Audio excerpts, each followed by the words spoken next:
மக்கள் அனைவருக்கும் வணக்கம். விஜய் அவர்களுடைய ஆட்சியை கலைக்கிறதுக்கு செந்தில் பாலாஜி முயற்சி.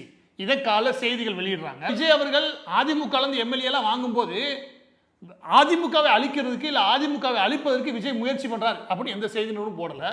ஆனா இன்னைக்கு செந்தில் பாலாஜி 15 கோடி 35 கோடி நினைக்கிறேன், 15 கோடியோ 35 கோடி நிறைய செய்தி நிறுவனங்கள் போடுறாங்க. ஒரு எம்எல்ஏவுக்கு 35 கோடி கொடுத்து விலைக்கு வாங்கி 15 பேரை விலைக்கு வாங்கி விஜய் அவர்களுடைய ஆட்சியை கவிழ்த்துவதற்காக 40 நாளாக முயற்சி பண்றாரு அப்படின்னு செய்தி போடுறாங்க. இந்த செய்தி போடுறாங்கன்றத உங்களுக்கு செய்தியாக தெரியும். ஆனால் செய்திக்கு பின்னாடி செய்தியை எப்படி திட்டமிட்டு உருவாக்கி மக்கள் மத்தியில் என்ன பேசணும் அப்படின்னு விஜய் அவர்களுடைய தரப்பு என்ன நினைச்சாங்கன்னா ரெண்டு விஷயங்கள் நினைச்சாங்க. இன்னைக்கு நம்ம ஒன்று கிளப்புறோம். ஏன் விஜயபாஸ்கர், எம்ஆர் விஜயபாஸ்கர், சி விஜயபாஸ்கர் அப்படின்னு அதிமுக சேரும்போது சும்மாவே நம்மளை குதிரை பேர் ஆச்சுன்னு சொல்லி தீரானுங்க. அப்போ அவங்க சேர்ந்தானே கட்டாயம் நம்மளை என்ன சொல்லுவாங்க, விலை கொடுத்து தான் வாங்குறோம், சோஃபா அரசு முடிவு பண்ணிடுவாங்க, மக்கள் ஒரு மாதிரி பார்த்துருக்காங்க. எனவே அப்படி திருச்சி விடலாம். யார் பக்கத்து?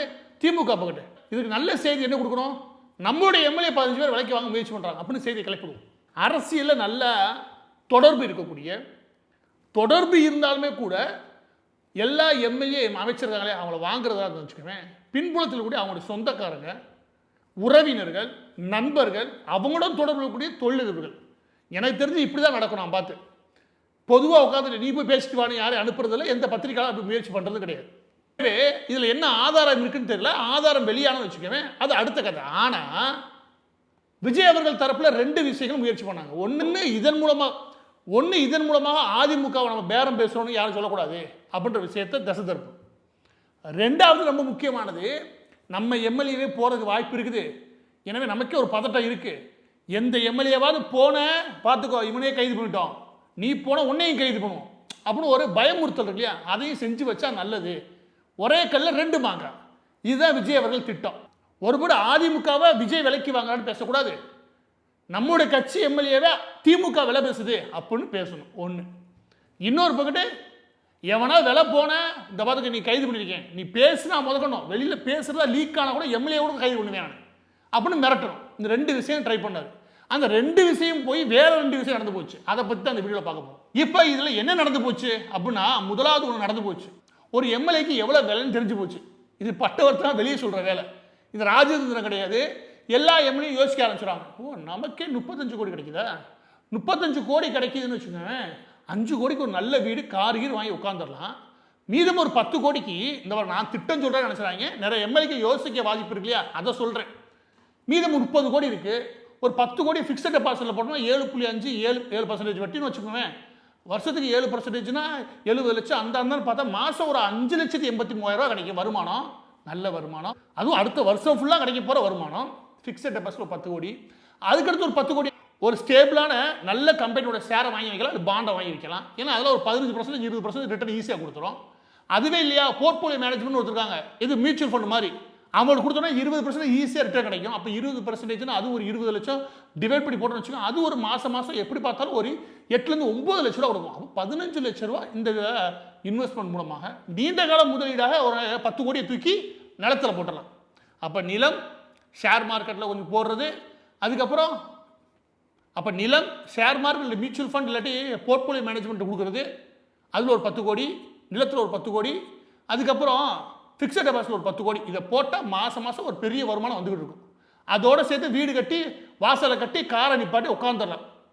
இது இந்த ஜென்மத்தில் நமக்கு நடக்க போதில்ல அப்படின்னு ஒருவேளை ஒரு எம்எல்ஏ அப்படி நினைச்சாருனா கூட மற்ற எம்எல்ஏக்கும் அது பரவ இருக்கலாம் வாய்ப்புகள் உண்டு.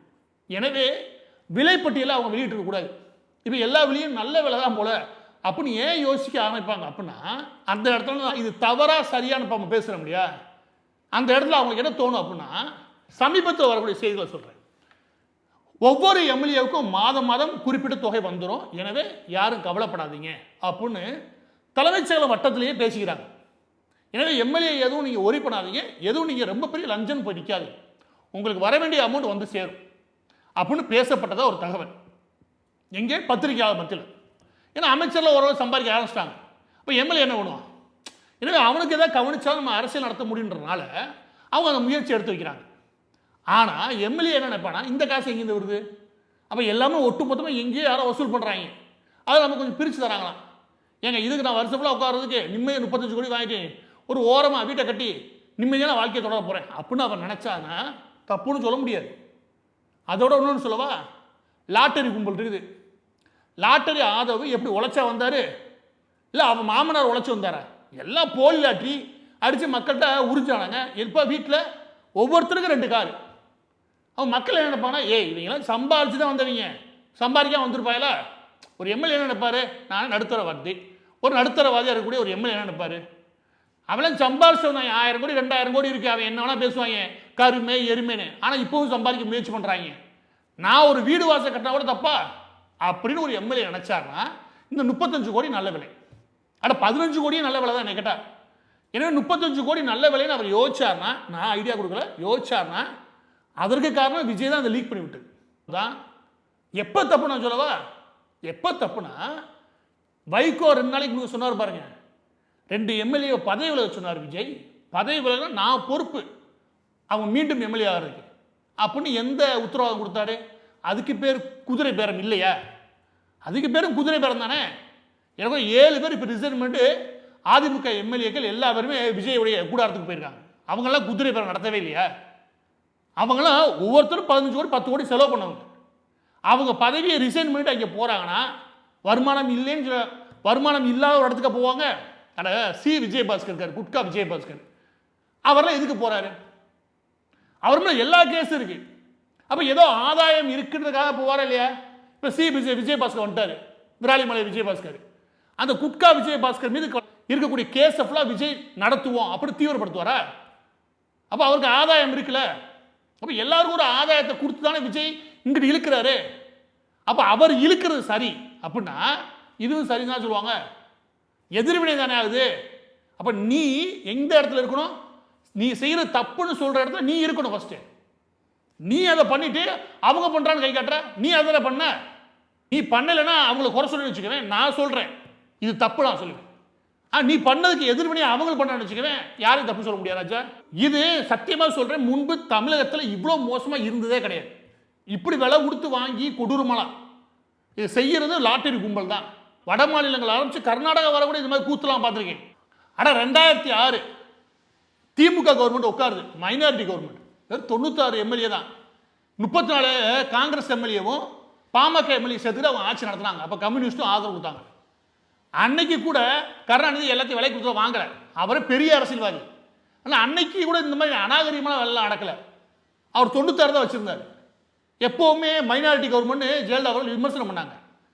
ஆனால் நீ 106 107 வச்சிருக்கல, நீ விலை கொடுத்து உடனே வந்த முதல் நாள்ல இருந்து ஆதும் கடந்து குறுக்கு கயிறு போட்டு நீ இளநீ இழுத்தேனா, இப்போ ஓ எம்எல்ஏவுடைய இடுப்பில் கயிறை போட்டு இழுத்தா வச்சுக்கேன், அப்போ மட்டும் கத்துது குறையுதுன்னா என்ன அர்த்தம்?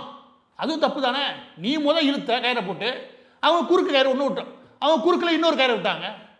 நீ நிப்பாட்டு. நீ பண்ண தப்புனா அடுத்தவங்க பண்ண தப்பு சொல்ற. நீ பண்ணதுக்கு எதிர்வினை நினைச்சுக்கவே நாம ஒன்றும் பண்ண முடியாது. மக்களுடைய கருத்து என்ன அப்படின்னா, விஜய் பண்ணது தப்பு, அதிமுகவுக்கு ஓட்டு போட்ட மக்களை முட்டாளாகிறார், அவங்கள ரிசைன் பண்ண சொல்லிட்டு கட்சியில் சேர்க்கிறார். அதே மாதிரி வைகோட்டு சொல்லியிருக்காரு, அவரு சூரியன் நின்றனால, உதயசூரியன் நின்றனால அவங்களால ரிசைன் பண்ண முடியல, அவங்களையும் ரிசைன் பண்ண சொல்லி விஜய் கேட்டுக்காரு. அப்படின்னா இன்னைக்கு வெறும் ஃபோன் காலில் பேசுனாங்க, ஒரு சாட்டில் பேசுனாங்க, அதுவே ஆதாரத்தின் அடிப்படையில் நான் கைது பண்ணுறேன், எந்த டிரான்சாக்ஷன் நடந்த மாதிரி எந்த ப்ரூஃப் நீங்கள் சொல்லவே இல்லை. அப்போ பேசுறதுக்கே இவங்க கைதுனா விஜயும் கைது பண்ணணும்ல, தானே எதார்த்தம். இதுவாக ஒரு 3வது 4வது நபர் யூடியூப்ல கூட ஒரு திருநாவுக்கரசன் நபர் கைது பண்ணுறீங்க. விஜயே சொன்னார்னு வைகோ ஒரு கட்சியுடைய தலைவர் ஒப்புதல் வாக்குமூலம் கொடுக்குறாரு. அப்போ விஜய் கைது செய்யப்பட நபர் தானே. இந்த பக்கம் இவரை கைது பண்ணுறீங்கன்னா விஜயும் கைது பண்ணணும்ல. அப்போ எல்லா பேரும் இதாவது வாங்கினாங்க தெரியல, இன்னும் போகலன்னு வச்சுக்கோங்க. இந்த படம் வாங்கப்பட்டதுக்கு ஆதாரமே இருக்கு. 7 பேர் போயிருக்காங்க, இன்னும் 2 பேர் போறாங்க, அடுத்து 12 பேர் வெயிட்டிங் இருக்காங்க. அப்ப நீ தொடர்ந்து குதிரை பேர அரசியல் நடத்துற, நீ யாரையும் யோக்கியம் சொல்றதுக்கான யோக்கியம் உனக்கு இல்லை. நான் உத்தமனா இருந்தா அடுத்தவனை பத்தி யோக்கியத்தை பத்தி பேசலாம். இப்ப இதுதான் மோசமான விஷயம். அதாவது மக்கள் மத்தியில் நல்ல பேரும் விஜய் கிடைக்க போறது கிடையாது, இதனால நல்ல விஷயம் நடக்க போறது கிடையாது.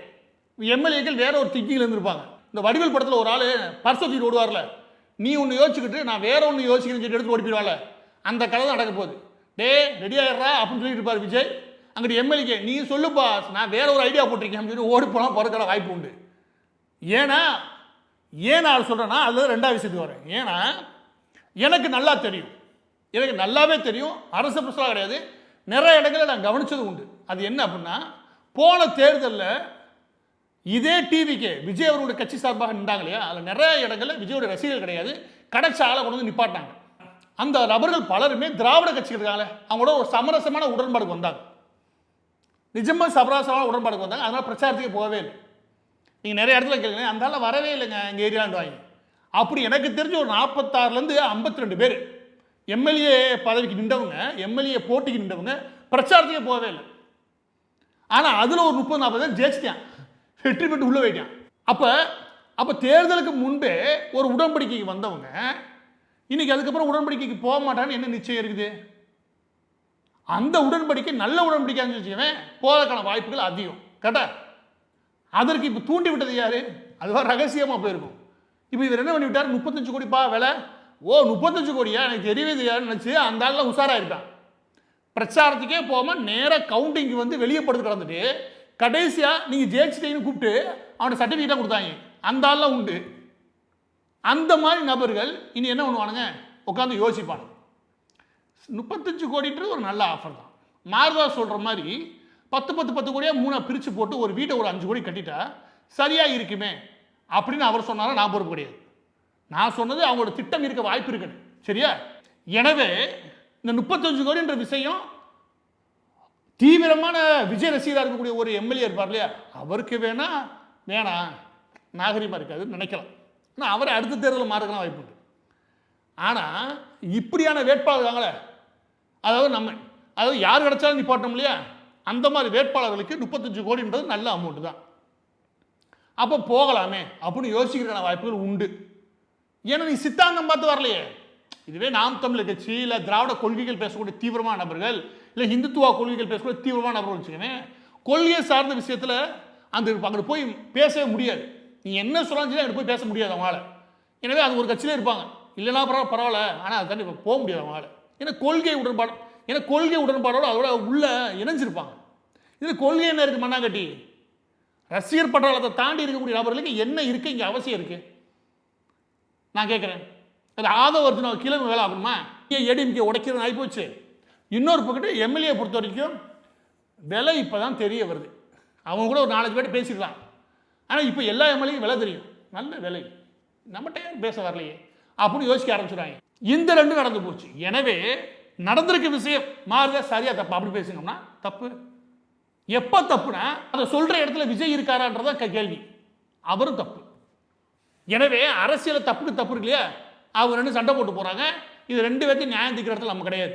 அதாவது குடியரசுத் தலைவரோட ஆட்சி வந்துடக்கூடாது அப்படின்றதுக்காக தான் நாங்கள் டிவிக்கு ஆதரவு தெரிவித்தோம் அப்படின்னு கம்யூனிஸ்ட் சொல்லல. இந்த பொழப்புக்கு எது இப்படி ஒரு ஆட்சி நடத்துறதுக்கு இன்னொரு எலெக்ஷனே பார்த்துட்டு போயிடலாம்.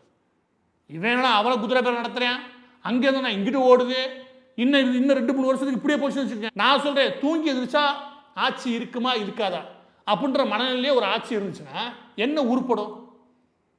எல்லா அமைச்சரும் நீங்கள் பாருங்கள், அமைச்சர் வேலை மட்டும் தவிர எல்லா வேலையும் வெறும் அரசியல் கட்சி வேலை மட்டும் தான் பார்த்துருக்காங்க.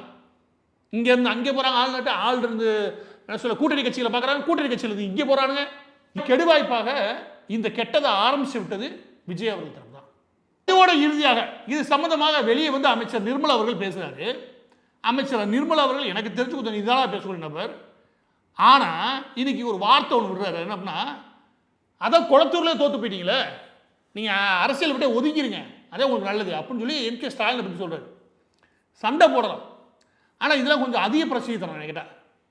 ஏன் நான் சொல்கிறேன் அப்படின்னா, எதுக்கு எடுத்தாலும் குளத்தூர்னு சொல்கிறீங்களே, குளத்தூரில் ஸ்டாலின் தோத்துட்டாரு. நான் என்ன கேட்குறேன்னா, சீமான் அவர்கள் தோற்பதற்கு காரணமான பிரபு அவர்களுக்கு நீங்கள் அமைச்சரவை கொடுத்துட்டீங்க. மத்திய அமைச்சர் முருகன் அவர்களை தோல்வியை அடைய செஞ்ச கமலி அவர்களுக்கு நீங்கள் அமைச்சரவை கொடுத்துட்டீங்க. கரெக்டா? அப்போ ஒவ்வொரு முக்கியமான தலைவர் யாரெல்லாம் வீழ்த்தாங்களோ அவங்களுக்கு அமைச்சரவை கொடுத்துட்டீங்க.